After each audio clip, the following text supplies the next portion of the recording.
Today, I will explain Laravel seeders. Seeders are used to populate your database with sample or default data.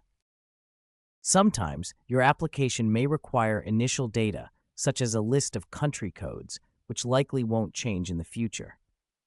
You can easily define this data in a seeder and add all the records to the database with a single command. When running fresh migrations during development, you don't need to manually add the initial data repeatedly. By defining seeders, you can run them alongside your migrations. Seeders also allow you to include logic, making it possible to fetch data from APIs if needed. In general, seeders are used for initial data setup and occasionally for testing purposes to insert fake or sample data without requiring real input. Seeders are stored in the database seeders directory. To create a seeder, open a terminal and run the command php artisan make seeder, followed by the name of your seeder.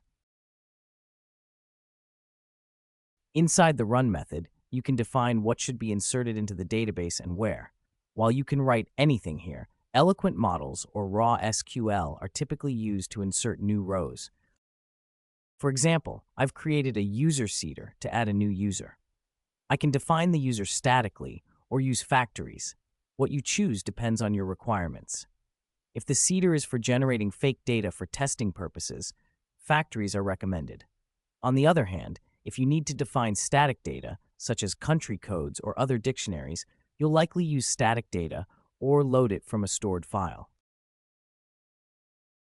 To run a seeder, use the command php artisan db seed with the class parameter followed by the name of your seeder. This will execute a specific seeder. However, you can also define which seeders should be called when you run dbseed without any parameters. By default, the database seeders directory contains a database seeder file.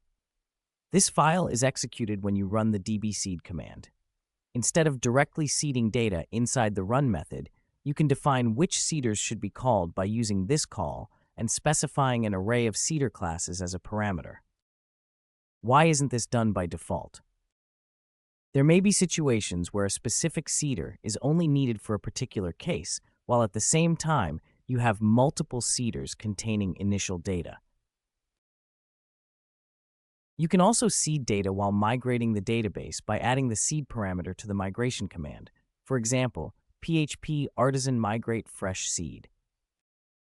Seeders are simple to use, but it's essential to understand their purpose and flexibility.